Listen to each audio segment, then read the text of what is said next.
인도네시아는 적도에 더운 나라예요. 아주 더운 나라라서 처음 갔을 때는 너무 더웠는데 지금은 뭐 더운 거는 어느 정도 참을 수 있고요. 이제 동남아 사람들이 그렇잖아요. 더운 나라에 있다가 이렇게 한국 오면 조금만 추우면 추워요. 예. 그래서 하나님께서 이제 적응을 잘하게 해주셨고요. 제가 오늘 이렇게 계명교회 우리 김동규 목사님 초청해 주셔서 우리 성도님들 뵐 수 있어서 너무너무 감사합니다. 저는 2005년에 인도네시아로 갔고요. 지금까지 한 15년 인도네시아에 사역하고 있는데, 저는 목사고요. 목사 선교사로서 사역을 하는데, 조금 이따가 제 사역하는 사진을 몇 장 보여드릴 텐데요. 보여드리기 전에 제가 목사로서 저는 말씀을 전하면서 현지 교회, 특별히 저는 청소년들한테 제가 마음이 많습니다. 그래서 청소년들에게 말씀도 전하고, 그래서 목회적 선교를 하고요. 학교가 있습니다. 우리 에베네셀이 무슨 뜻이냐면, 구약 성경에 보면 하나님께서 여기까지 도우셨다, 이런 뜻이에요. 그래서 학교 이름이 에벤에셀. 그래서 우리 어린 유치원부터 초등학생, 중학생, 고등학생까지 있는데요. 교육 선교를 하고 있습니다. 그리고 제가 태권도를 어릴 때부터 했습니다. 하나님께서 우리 한국 남자 어린이, 요즘 여학생들도 태권도를 이렇게 많이 배우지 않습니까? 제가 예수님 믿기 전에 태권도를 배웠습니다. 제가 중3 때 처음 예수님을 믿게 됐습니다. 중3 때 어릴 때 태권도를 이렇게 했었는데요. 이제 신학을 하면서 선교사로 부름을 받고, 하나님께서 또 쓰실 부분이 있지 않겠나. 그래서 태권도를 계속해서 태권도 선교를 하고 있습니다. 그리고 제가 사역하기 이전에 우리 한국 선교사님께서 돌아가셨는데요. 선교하시던 것들을 이어하는 부분 가운데 조그마한 병원이 있습니다. 클리닉인데요. 우리 현지 의사 선생님 통해서 의료 선교를 하고 있습니다. 그래서 4가지 분야를 사역하고 있는데요. 말씀을 전하기 전에 제가 하는 사역을 잠깐 사진으로 보여드릴 때 여러분 또 기억해 주시고 기도해 주시면 감사하겠습니다. 사진 한번. 저기 빨간색으로 보시면 인도네시아예요. 인도네시아는요, 전 세계에서 섬이 가장 많은 나라입니다. 섬이 몇 개나 되냐면 약 17,000개입니다. 이렇게 세알리다가 헷갈려요. 그래서 이게 몇 개였나? 그래서 플러스 마이너스 17,000개. 또 하나가 가장 많은 게 있는데요. 종교가 이슬람 종교를 믿는 사람을 무슬림이라고 합니다. 무슬림이 전 세계에서 가장 많이 사는 나라입니다. 프로테이지로 따지면 중동에 있는 나라들이 99%, 그러나 인도네시아는 평균 약 85%가 이슬람을 믿는데요. 인도네시아는 무교는 없습니다. 무교는 공산주의이기 때문에 허락하지 않습니다. 모든 국민은 종교를 가져야 됩니다. 그래서 85%가 이슬람입니다. 무교가 없어요. 그럼 10명 중에 8에서 9명은 무슬림입니다. 그 인도네시아. 전 세계 무슬림 인구가 제일 많이 사는 나라는 인도네시아. 약 2억 7천만 명 중에 85%, 2억이 넘는 숫자가 무슬림들입니다. 그 가운데 기독교인들도 하나님 은혜로 있어요. 몇 프로냐면 약 가톨릭까지 합쳐서 10%가 넘습니다. 그러면 약 2천만 명이죠. 한국 사람이 기독교인이 약 1,000만 명 그러는데요. 기독교인 숫자로 따지면 인도네시아가 더 많습니다. 숫자로 따지면. 그러나 프로테이지로 따졌을 때는 많은 차이가 있습니다. 인도네시아인데요, 저 위쪽에 안 보이지만 한국이 있고요. 한국에서 쭉 내려오시면 적도 걸리는 부분에 인도네시아가 있고, 여러분 많이 들어보셨겠지만 수마트라, 호랑이 수마트라, 보르네오 가구 아시죠? 지금은 깔리만탄이라고 하는데요. 보르네오. 그다음에 발리 아시죠? 발리도 인도네시아고요. 자와 섬의 하나의 자카르타 수도입니다. 제가 있는 곳은 조그마한 섬인데요. 수마트라라는 큰 섬. 수마트라 지금 보시면 고구마처럼 크게 있는 이 부분에 인구가 약 6천만 명이 삽니다. 그러니까 한국 인구보다 더 많아요. 6천만 명. 섬에 그게 또 붙어 있는 조그마한 섬이 있는데 바탐입니다. 제가 사는 곳은 섬인데요. 인구가 약 150만 명. 작은 섬은 아니죠. 그래서 보이지 않습니다. 우리 담임 목사님께서 몇 년 전에 방문해 주셨는데요. 여러분도 꼭 한번 와주시면 감사하겠습니다. 다음 사진 한번 보여주시죠. 제가 태권도 선교했다 그랬죠. 저 사진은 약 한 7, 8년 전 사진이에요. 7, 8년 전. 제가 처음, 우리 전부 신학생들입니다. 제가 태권도를 가르치지만 체육관을 운영하지는 않고요. 저는 신학생들, 그리고 학생들에게 태권도를 가르치는데요. 목사지만은 태권도를 통해서 또 복음에 접목을 하고 있습니다. 다음 사진요. 제가 가르친 그 다음 사진, 이렇게 학생들 시작하기 전에 기도하고 또 마치고 기도하고, 그래서 주중에 우리 인도네시아 교회 안에서도 태권도를 통해서 아이들에게 신앙은, 여러분 신앙은요 영적인 거잖아요. 이 영적인 것은 체력, 육체적인 것과 연관되어 있습니다. 그래서 목회자들이 체력적으로 강하지 않으면 영적으로 강할 수가 없습니다. 체력적으로도 강해야 되고 영적으로 강해야 돼요. 그래서 제가 신학교에서 학생들에게 영적인 부분뿐 아니라 체력적인 부분도 강하게 훈련시켰죠. 그 다음 사진요. 저희 신학생들이 저게 뭐냐면 태권도 드라마예요. 태권도를 통해서 무슨 복음을 전해? 태권도 드라마를 통해서 학생들에게 복음을 전한 거예요. 십자가 드라마 메시지가 다 있어요. 다음 사진요. 저희 신학생들이 또 가르칩니다. 저희 신학생, 제 제자가 이제 중학생, 고등학생들에게 가르치는 겁니다. 네. 저기 보시면 그냥 이게 운동장 바닥에서 이렇게 태권도를 가르쳐요. 다음 사진요. 그러면 또 그 학생들이 태권도를 통해서 복음을 전해요. 저희 에베네셀 학교 모습인데요. 우리 초등학교 건물 모습입니다. 다음 사진요. 학생들이에요. 중학생들이에요. 중학생들이 인도네시아 교회에서 태권도를 통해서 우리로 치면 전도 집회, 초청 잔치 이런 걸 통해서 태권도를 통해서 복음을 전하는 거예요. 여러분 하나님 주신 달란트가 있지 않습니까? 뭐 무용, 악기 다양하게 복음을 전하는 도구가 될 수 있습니다. 다음 사진요. 예수님 이게 십자가 죽으시고 정말 은혜로워요. 다음 사진요. 다음 사진요.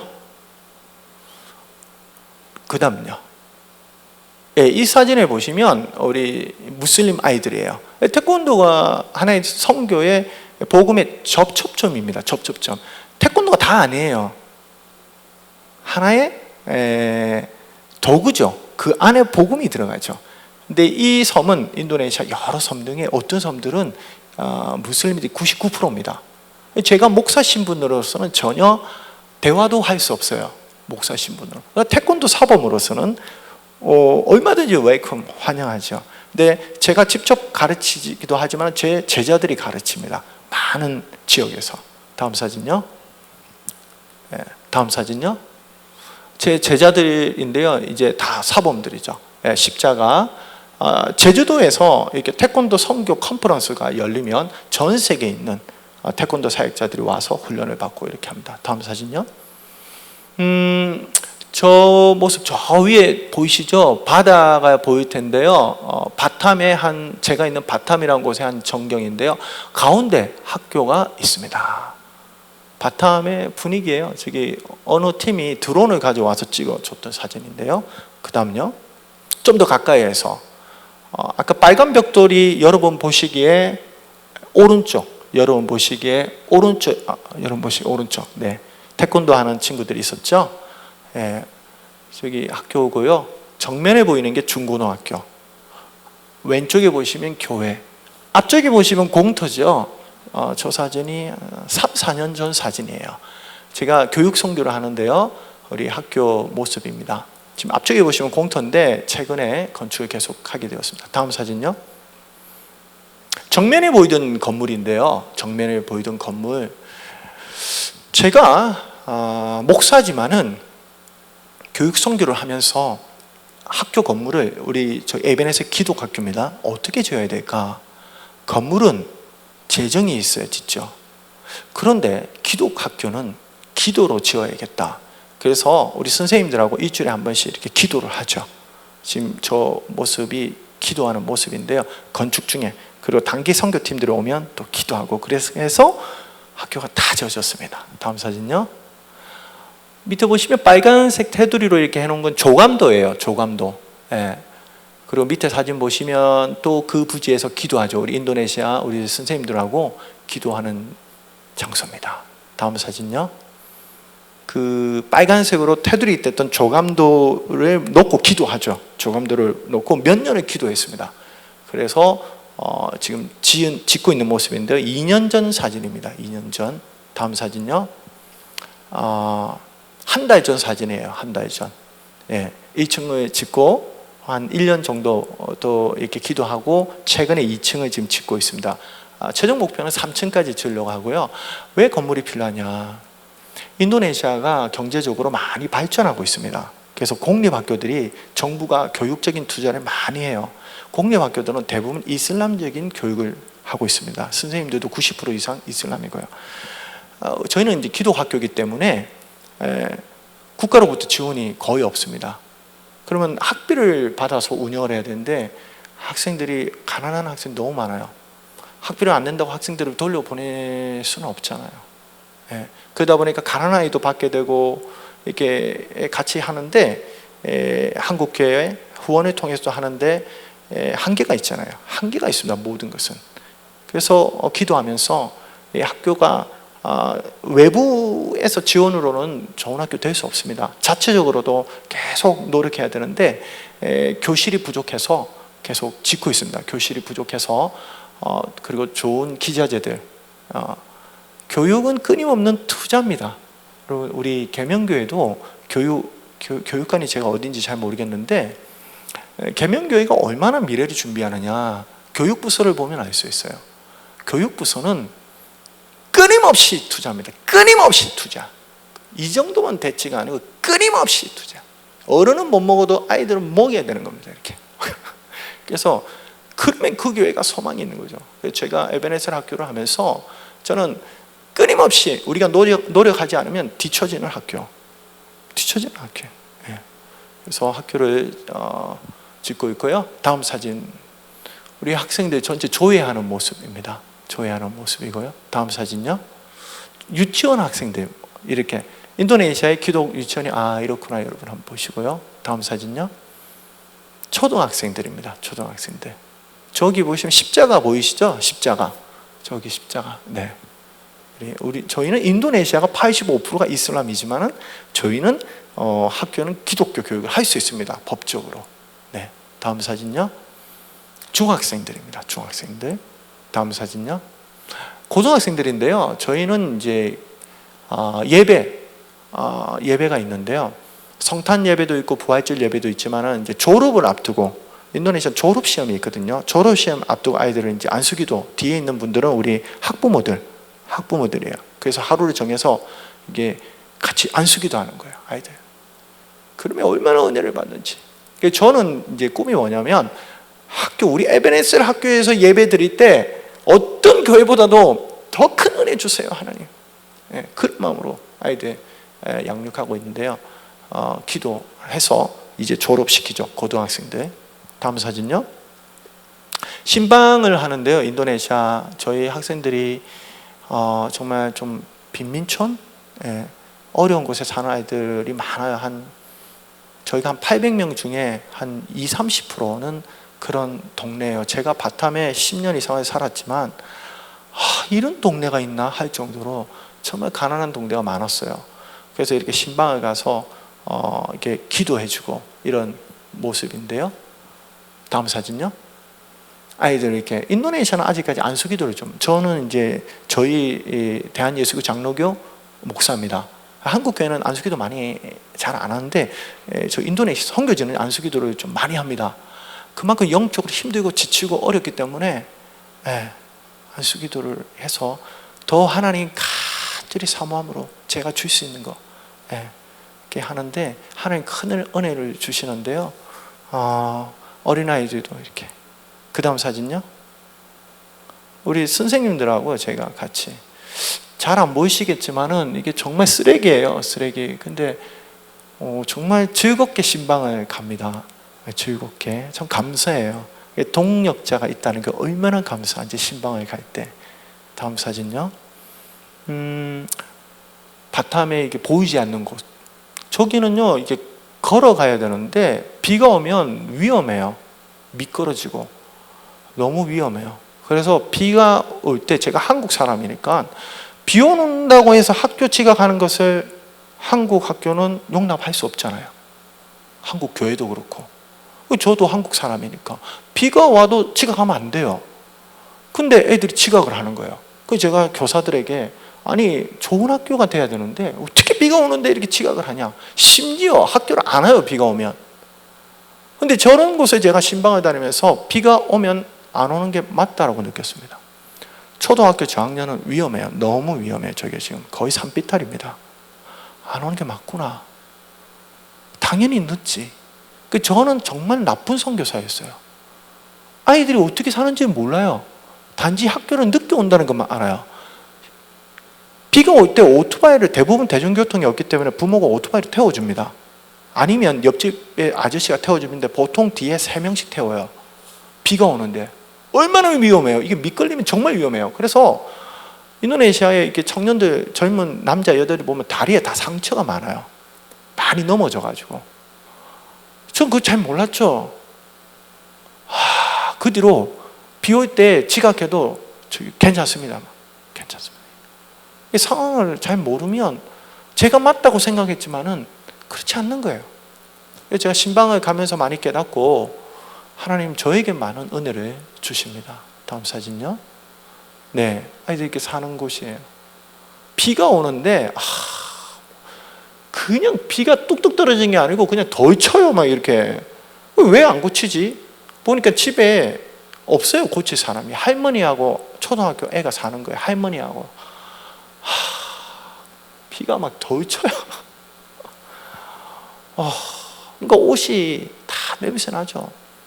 왜 애들 깨끗한 옷을 안 입고 오지? 깨끗한 옷을 보관할 수 없어요. 네.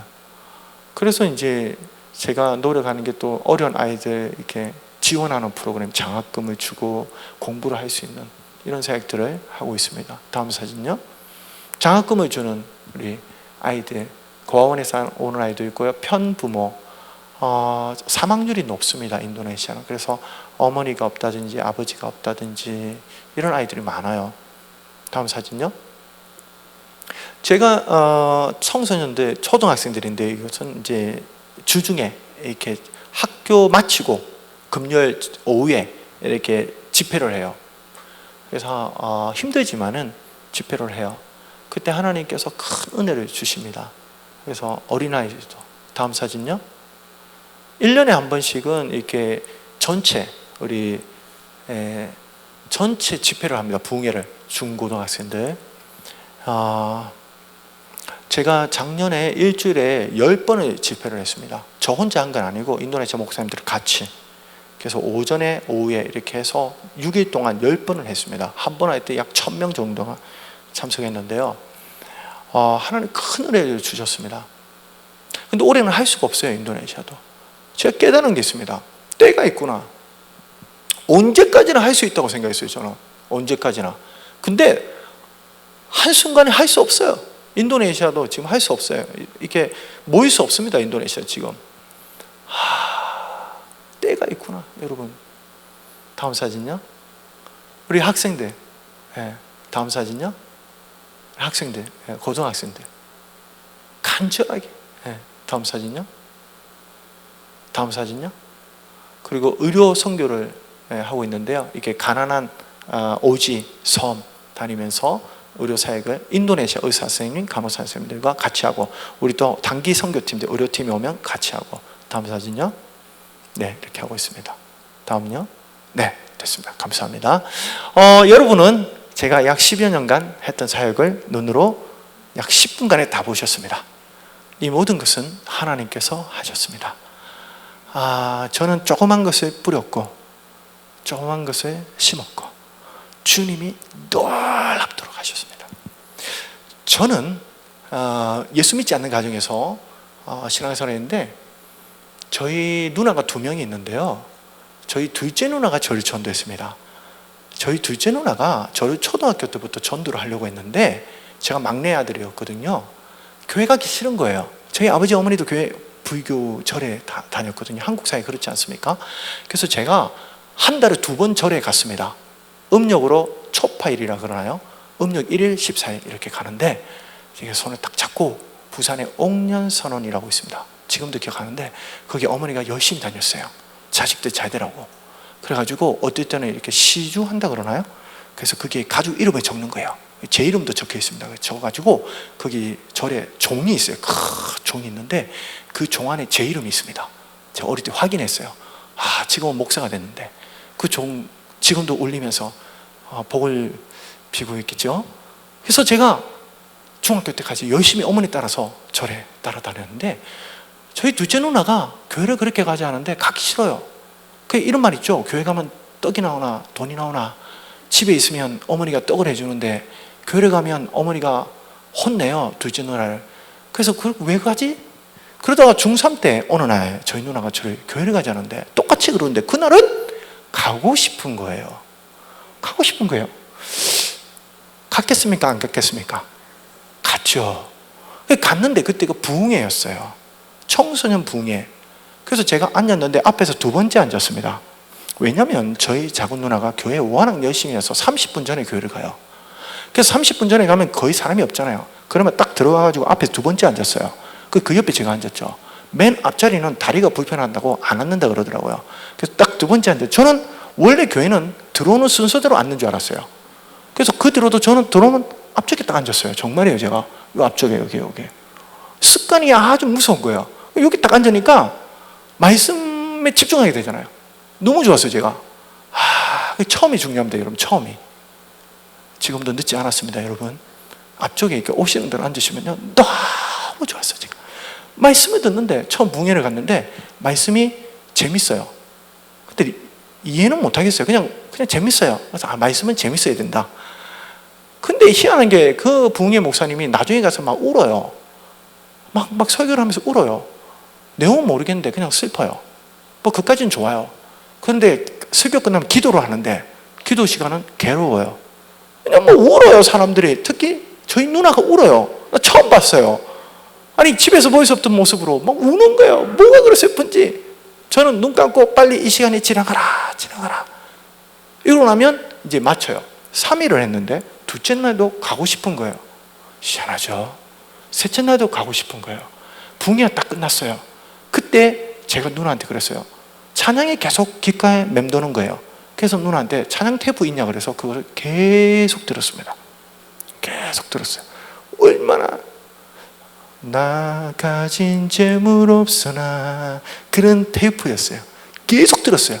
그리고 일요일이 다가오는데 교회를 가고 싶은 거예요. 일요일날. 근데 이제 어머니 아버지한테 이제 어떻게 하지? 조용히 가는 거예요. 뭐 어머니 아버지 별로 신경 안 쓰니까. 처음에는 어머니 아버지 몰랐어요. 근데 죄송한 얘기지만은 이 막내 아들이라는 특권이 있어요. 그렇게 혼내지 않더라고요. 누나는 교회 간다 그렇게 혼내는데 나중에 어머니 아버지가 알았는데 그 몰라가노 그 정도예요. 그 몰라가노. 근데 제가 이제 다녔는데 몇 달을 다니다가 수련회를 갔습니다. 수련회를 갔는데 그때 주님이 찾아오셨습니다. 부흥회 때는 그냥 좋았어요. 수련회 때 3박 4일을 청소년 수련회를 갔는데 어디를 갔어요. 수련회 갔는데 제가 그때 저는 수련회 처음 갔으니까 저는 수학여행 같은 건 줄 알았어요. 그 과자도 사고 이렇게 갔어요. 갔는데 과자 먹을 시간을 안 줘요. 그리고 수련회 갔는데 이게 수영장이 있었어요. 근데 수영을 안 하는 거예요. 그래서 제가 며칠 동안 정말 속였구나. 그래서 불평불만. 근데 마지막 날 폐 예배 때 제가 맨 뒤에 앉아 있었어요. 맨 뒤에 앉아 있는데 폐 예배가 마지막 끝나고 목사님이 설교를 딱 끝나고 이를 말씀하셨어요. 이번 수련회가 끝나는데 아직도 하나님 주시는 은혜를 받지 못한 영혼이 있는데 한 번 더 기도하기를 원합니다 하면서 찬양을 하는 거예요. 그때 찬양이 어린 양 예수 내 죄를 담담하사 이런 찬양이었어요. 그 찬양을 수련회 동안 계속 불렀거든요. 근데 그때 하나도 안 들렸어요. 근데 마지막 폐 예배 때 목사님이 그 찬양을 부르는데 어린 양 예수 내 죄를 담담하사 하는데 주님의 은혜가 제 가슴속으로 그냥 쫙 뜨는, 설명할 수가 없어요. 눈물이 나면서요 딱 꼬꾸라지는데요. 눈물이 나는데요 멈출 수가 없어요. 주님이 내 죄를 왜 죽으셨구나. 그럼 콧물이 나오는 거예요. 콧물. 중3 때 사춘기 남자가 콧물 나오는 거예요. 그 다음 뭐가 나올까요? 안 흘려보셨어요? 침물이 나옵니다. 그 다음에 입에 제가요 몸이 안 움직이더라고요. 찬양 끝났어요. 그 다음에 막 나가요. 다 들려요. 제 체험인데요 귀는 다 들려요. 근데 몸이 안 움직여요. 빨리 나가는데 다 쳐다보는데 몸이 안 움직여요. 그렇게 얼마나 흘렀을까요? 나중에 제가 보니까 30분 이상 꼼짝을 못했어요. 그때 누군가 제 등 뒤에 다 나갔어요. 조용해요. 그때 등 뒤에서 누군가 저를 탁 감싸 안으면서 기도를 해주는 거예요. 예수님이 아니고 기도를 해주는 거예요. 다 들려요. 여자분인데 선생님이에요. 근데 제가 쳐다볼 수가 없어요. 몸이 안 움직여요. 근데 그때 제가 따스함을 느꼈어요. 그래서 선생님은 너무나 중요합니다. 교사는 너무나 중요해요. 제가 그때 기도하는데요 여선생님이 저를 안고 이렇게 기도를 딱 해주는데 그때 저는 예수님 앞에 안기는 느낌을 가졌어요. 그리고 그 선생님이 저를 위해 기도했는데 뭐라고 하는데 하나도 생각이 안 나는데 그 선생님은 제가 그렇게 기도하는 걸 보면서 같이 기도해 줘야겠다 느끼셨고 저는 그 기도 가운데 너무나 평안함을 느꼈습니다. 그리고 제가 몸이 움직여서 버스를 딱 탔는데 하나도 안 부끄러워요. 하나도 안 부끄러워요. 제가 온 얼굴에 완전. 그래서 제가 느끼겠죠. 은혜 받고 흘리는 눈물은 부끄럽지 않구나. 여러분 만약에 이게 은혜를 너무 많이 받았어요. 기도하는데 나가는데 막 이러면 이거 은혜 받은 게 아닙니다. 그건 감정적으로 그냥 슬픈 거예요. 여러분 은혜 받는 사람은 부끄럽지 않습니다. 그때 제가 느꼈죠. 세상이 새로운 세상이 보이는 거예요. 지나고 보니까 제가 처음 붕해를 가고 수련을 가고 제가 그런 과정에 은혜를 사모하지 않았습니다. 저희 누나가 기도해 줬습니다. 10년 가까이 기도의 응답이죠. 주님이 찾아오시는 거죠. 저는 체험했기 때문에 그때부터 제가 성경을 봤는데요 너무 재밌는 거예요. 밝고 오묘한 그 말씀, 너무 말씀이 그냥 학교 책보다 더 재밌었어요. 이제 성경이. 그래서 중고등학교 때 성경이 어렵다는 게 이해가 안 돼요. 성경이 너무 재밌더라고요. 여러분 성경이 어렵습니까? 아니죠? 너무너무 재밌어요 성경이. 그래서 제가 고등학교 때 성경을 다 읽고 너무너무 좋은 거예요. 그래서 또 읽고 이러다가 제가 내가 받은 이 복음 전하는 인생을 살면 나도 행복하고 다른 사람도 행복하겠다. 그래서 제가 목사가 돼야 되겠다. 하나님 앞에 기도하고 이제 신앙을 해야 되겠다. 그러니까 부모님이 좋아할까요? 싫어할까요? 싫어하죠. 막내 아들이 이놈의 교회를 간다더만 허락했더만 이제는 목사가 되겠다고 아버지가 엄청 화를 내는 거예요. 저희 아버지가 경상도 분이었는데 막 칼이에요 칼. 근데 저는 이미 주님이 너무 큰 은혜를 줬기 때문에 저는 뭐 신학을 대학을 다 갔죠. 얼마나 열심히 제가 신앙생활을 했겠습니까? 열심히 공부하고 열심히 전도하고 하여튼 뭐 그리고 군대도 갔고 군대에서도 뭐 신앙생활 그리고 제대를 딱 하고 이제 대학원을 목사가 되고 대학원을 가는데 졸업을 이제 1년을 앞두고 4학년 때 목사가 되기 싫어요. 목사님들의 삶을 보니까 너무 구차한 거예요. 이제 제정신이 든 거죠. 현실을 알게 됐죠. 와 나는 저렇게 못 살겠다는 생각이 드는 거예요. 그때 저희 부모님이 그래 이제야 깨달았냐 이런 눈빛이었어요 저한테. 제가 신학을 전공을 하고요 이제 신학을 학부에 전공을 해놓으니까 이제는 목사가 돼야 되는데 되기 싫은 거예요. 그때부터 제가 뭐 했겠습니까? 기도했죠. 주님 목사가 아니고 다른 삶으로도 얼마든지 주의 영광 위에 살 수 있지 않겠습니까? 제가 기도를 했어요. 그래서 주님 직장의 문을 열어주세요. 그래서 제가 면접까지 봤는데 다 떨어졌어요. 떨어지고 갈 데가 없어가지고 아버지 사무실이 있어요. 조그만. 거기서 제가 사무보조를 이렇게 하면서 정말 몇 달을 보냈는데 마음속에 너무 공허한 거예요. 너무 공허한 거예요. 그래서 제가 그때 인생의 새로운 길을 어떻게 하지 하다가 제가 그때 기아대책이라고요, 혹시 아세요? NGO 단체에 매월 만 원씩 후원을 하고 있었습니다. 몇 년간. 거기 보니까 태국에 단기 선교 프로그램이 있어요. 그때 제가 딱 든 생각이 뭐냐면, 내 인생에 이제 좌절 아닙니까? 이제 신학을 했는데 목사는 되기 싫고 갈 길이 안 보이는 거예요. 그래서 하나님 앞에 새로운 길을 받아야겠다 하고 이제 기도하면서 해외에 나가서 태국의 선교지를 가면 기적이 일어나지 않겠나 이런 생각을 했어요. 제가 그래가지고 제 있는 돈, 은행에 있는 돈 30만 원 하고 다 모아가지고 그때 50만 원인가? 그때 한 25년 전 얘기니까요.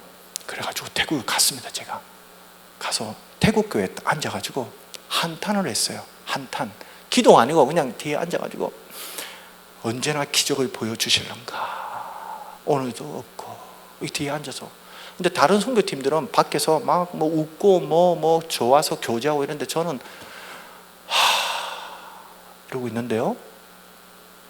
갑자기 요한복음 20장 26절, 갑자기 그냥 벽면에 요한복음 20장 26절이라는 글자가 보이는 것 같았어요. 그냥 그때 어떻게 합니까? 지푸라기라도 잡고 싶은 심정으로 요한복음 20장 26절을 제가 딱 펼쳤죠. 요한복음 20장 26절 여러분 펼쳐보세요. 이렇게 요한복음 20장 26절을 제가 막 이렇게, 요한복음 20장까지 없으면 어떡하지? 이런 고민도 하면서 요한복음 20장 26절을 딱 펼쳤는데, 여드레를 지나서 제자들이 다시 집 안에 있을 때 도마도 함께 있고, 이까지 제가 읽었어요. 도마를 딱 읽는 순간 주님이 저에게 깨달음을 주셨어요. 도마는 누굽니까? 의심 많은 도마. 도마를 제가 성경은 여러 번 읽기 때문에 알아요. 제가 그때 신학을 했기 때문에 도마 압니다. 요한복음 20장 내용 압니다. 부활하신 예수님 도마에 찾아온 내용 압니다. 그런데 그때 그 순간 주님이 저에게 깨달음을 주셨어요. 계속 읽었죠. 27절 계속 읽었죠. 28절 계속 읽었죠. 29절 예수께서 이르시되 너는 나를 본 거로 믿느냐? 보지 못하고 믿는 자들은 복되도다. 이 구절에서 너는 나를 보고 믿고 싶으냐? 보지 않고 믿는 자는 복되도다. 이 말씀이 보지 않고 믿는 믿음이 더 큰 믿음이다. 너는 큰 믿음을 원하느냐? 작은 믿음을 원하느냐? 주님, 저는 큰 믿음 원합니다. 그러면 큰 믿음을 원하면 보지 않고 믿는 믿음인데 너는 왜 자꾸 기적을 보여달라 하느냐? 주의 음성을 들은 게 아니고요, 계속 주님이 저를 깨닫게 해주죠. 주님, 저는 큰 믿음, 큰 길을 원합니다. 그러면 보지 않고도 믿을 수 있는 믿음을 네가 갖겠느냐? 아멘. 그때 믿음이 지금까지 흔들리지 않고, 그러고 나서 제가 다시 신학을 해야겠다, 목사가 돼야 되겠다. 그리고 지금까지 한 번도 흔들린 적이 없습니다. 그래서 목사가 되는데 그때 제 생각에 복음을 많이 듣지 못하는 해외에서 선교사가 돼야 되겠다. 그래서 기도를 했어요. 기도하면서 하나님 어느 나라를 보내시기 원하십니까? 그래서 전 세계 제가 단기 선교 여행을 부교육자 때 15개 나라를 갔습니다. 1년에 많이 나가면 3번을 나갔어요. 교회가 좋아할까요? 싫어할까요? 싫어합니다. 교회가 부교육자 3번을 단기 선교 가니까. 그런데 하나님이 제가 맡은 부서를 부흥시켜 주셨어요. 그러니까 교회가 싫어하지 않아요. 부흥시키고, 선교지 가면 혼자 가는 게 아니고 학생들 인솔해서 갔거든요. 제가 인솔해서 갔던 학생들이 가장 어린 아이가 초등학교 2학년이었습니다. 여러분, 제가 주로 초등학생들 전임 목회했거든요. 교육 목사. 중고등학생 청년들은요 알아서 다니는 거고요. 얼마나 힘든지 압니까? 초등학생들 너무너무 힘들어요. 근데 갔다 오면요 아이들은 너무너무 좋아합니다. 아이보다 사실 부모님이 더 좋아해요. 인생이 바뀌니까. 그래서 저는 최고의 교육은 뭐다? 여행입니다. 여러분, 최고의 여행은 뭐다? 선교 여행입니다. 근데 부모님들이 그걸 몰라요. 어학여행이라 생각하시는데 어학여행 필요합니다. 선교 여행을 하면요, 내가 어학이 필요하다는 걸 깨닫게 됩니다. 그리고 이게 문법이 아니고 말은 통하는 거구나, 그걸 알게 됩니다. 언어는 공부가 아니고 통하기 위한 공부인데 우리는 언어를 공부했는데 제가 영어를요 엄청나게 공부를 많이 했어요. 이 영어 공부한 거 10분의 1을 인도네시아 공부했습니다. 근데 인도네시아 공부도 수년을 했으니까 제가 인도네시아 말로 설교 다 하고요 통역 다 합니다.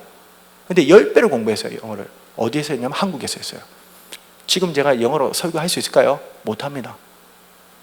슬픈 현실입니다. 잘못됐다는 게 아니고 잘못됐다는 게 슬픈 현실입니다. 여러분, 제가 인도네시아 말을 살면서 필요하니까 하게 되잖아요. 제가 인도네시아 말을 위해서 눈물로 기도를 많이 했습니다. 하나님, 인도네시아 사람보다 인도네시아 말을 더 잘하게 해주세요 주님. 제가 이렇게 기도했습니다. 더 잘할까요? 못할까요?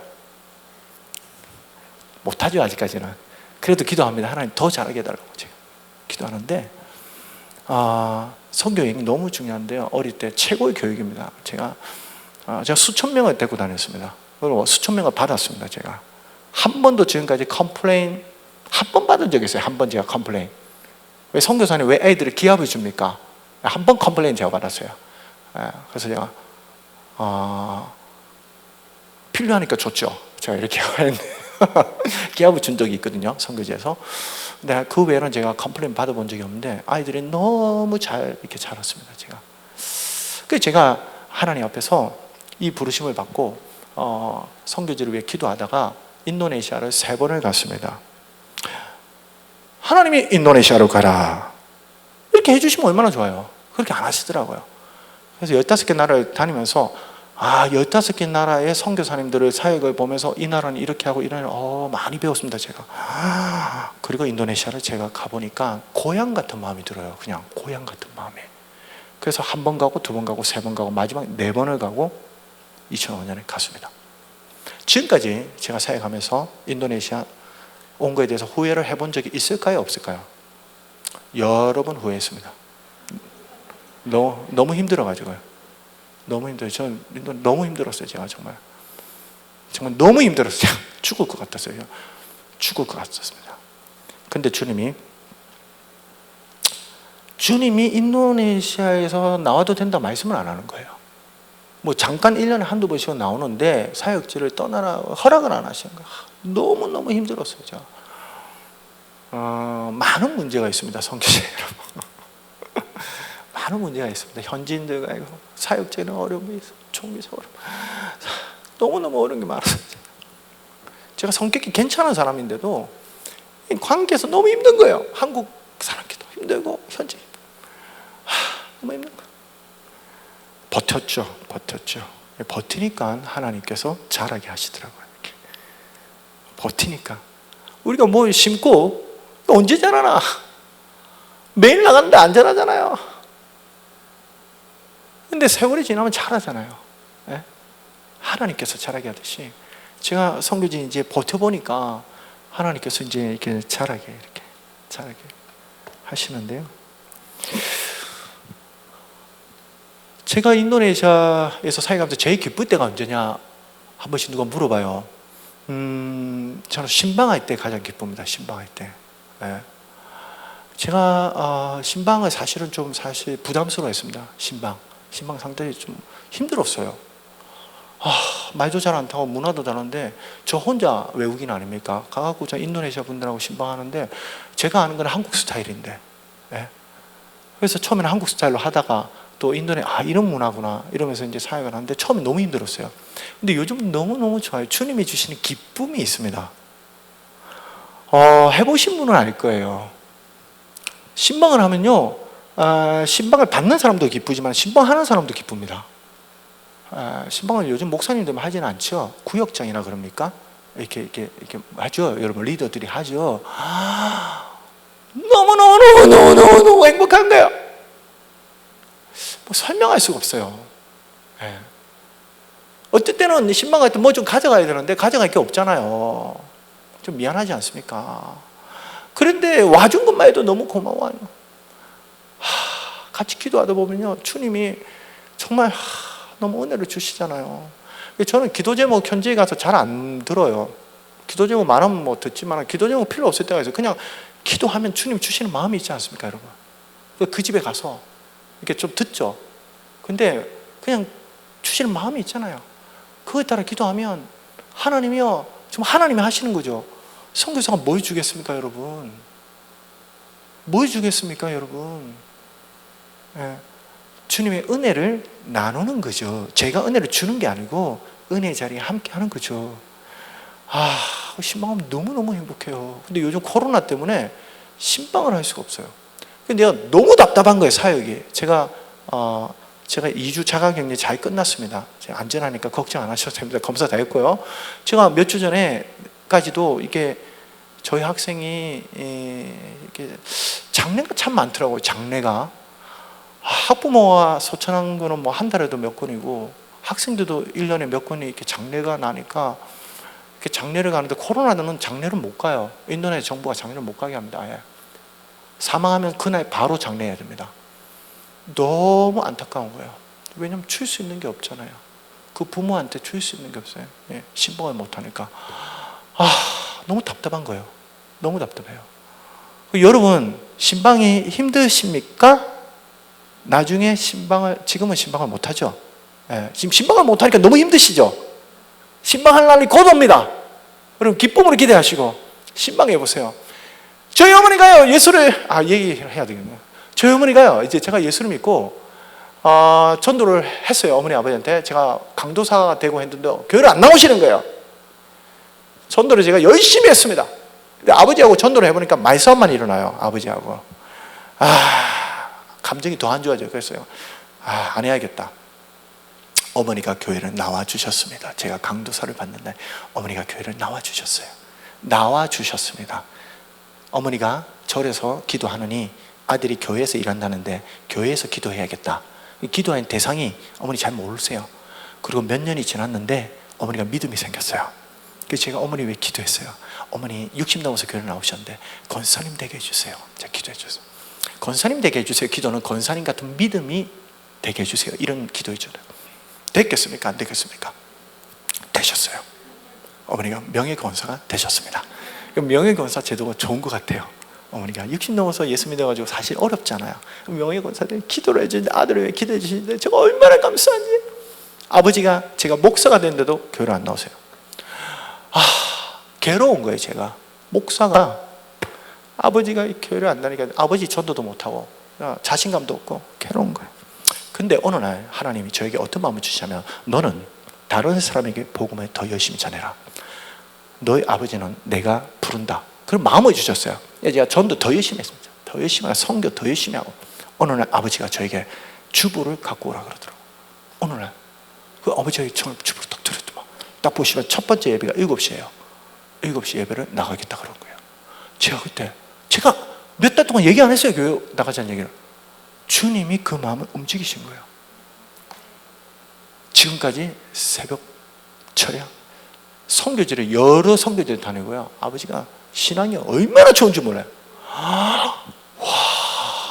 제가 사역 선교지에서 한 번씩 힘들 때 아버지가 그렇게 말씀하셨어요. 너무 조급해 하지 마라. 하나님이 하신다. 아버지가 그러는 거예요. 아들이 안 달래는 게 마음이 아프셨는지.